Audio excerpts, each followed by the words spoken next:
Jumpa lagi dengan TPSO, Teknik Pembuatan Sediaan Obat.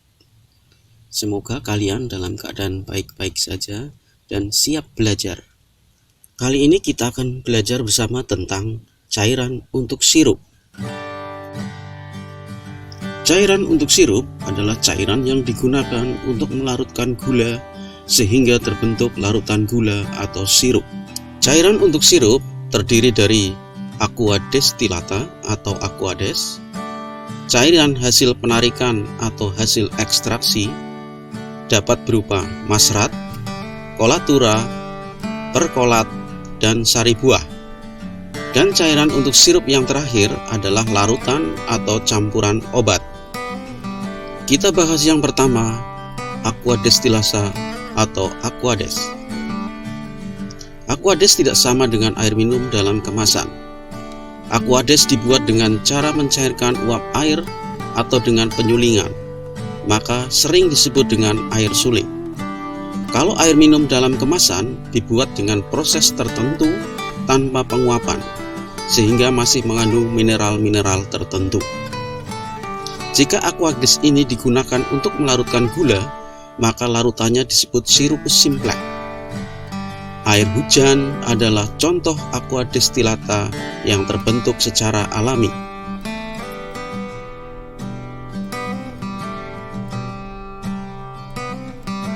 Cairan untuk sirup berikutnya adalah cairan hasil penarikan atau ekstraksi. Kalian tentu pernah mendengar kata ekstrak seperti ekstrak daun jambu biji. Ekstrak adalah zat hasil ekstraksi. Pengertian ekstraksi adalah suatu cara mengambil zat berkhasiat dari simplicia, sementara zat yang tidak berkhasiat atau ampasnya dipisahkan. Bagaimana cara melakukan ekstraksi? Ada banyak cara untuk melakukan ekstraksi, namun pada prinsipnya ekstraksi cukup mudah dilakukan, yaitu dengan menambahkan pelarut yang bisa melarutkan zat yang berkhasiat dan tidak melarutkan zat yang tidak berkhasiat. Contoh di bawah ini adalah cara penarikan atau ekstraksi yang dilakukan dengan cara merendam simplicia dengan suatu pelarut.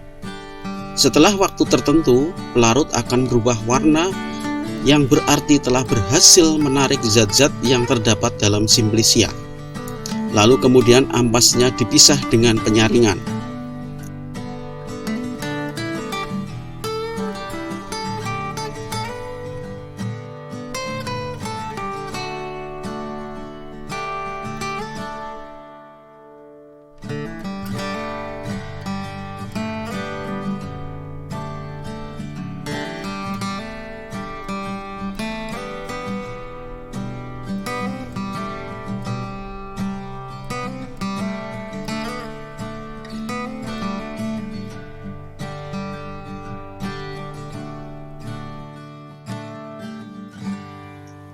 Baik, kalau kalian sudah paham tentang ekstraksi, mari kita pelajari macam-macam ekstraksi berdasarkan cara yang dilakukan. Ada banyak cara seperti cukup merendam dengan pemanasan pada suhu tertentu dengan alat khusus. Mari kita mulai dengan yang pertama. Maserasi adalah cara ekstraksi atau penarikan zat berkhasiat dari simplicia dengan cara merendam pada suhu kamar atau suhu ruangan. Hasilnya berupa cairan yang disebut masrat. Masrat ini bisa digunakan untuk melarutkan gula, membentuk sirup yang tidak hanya manis, tapi juga berkhasiat. Khasiatnya tergantung dari simplicia yang digunakan. Jika dari daun jambu biji, berarti berkhasiat anti diare. Cara ekstraksi berikutnya adalah perkolasi. Perkolasi adalah cara penarikan zat berkhasiat dengan cara mengalirkan pelarut ke dalam simplicia dengan menggunakan alat yang disebut dengan perkolator. Hasilnya adalah cairan yang disebut dengan perkolat. Perkolat bisa digunakan untuk melarutkan gula, membentuk sirup yang manis dan berkhasiat. Cara ekstraksi berikutnya adalah ekstraksi yang menghasilkan kolatura. Cara ekstraksi ini menggunakan pelarut alkohol, kemudian dengan cara kimia diubah agar zat berkhasiat dapat larut dalam air. Hasilnya adalah berupa cairan yang disebut dengan kolatura. Mengapa harus diubah agar larut dalam air?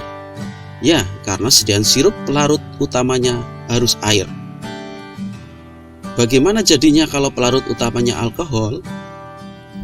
Cara ekstraksi berikutnya menghasilkan sari buah. Cara ini cukup dengan memeras atau mengaduk, hasilnya berupa cairan yang disebut sari buah. Bagaimana? Apakah kalian paham tentang ekstraksi? Semoga ya. Nah, untuk cairan sirup yang terakhir adalah larutan obat atau campuran. Cairan ini digunakan untuk melarutkan gula membentuk sirup obat. Demikian belajar bersama kali ini. Sampai jumpa. Tetap dengan protokol kesehatan.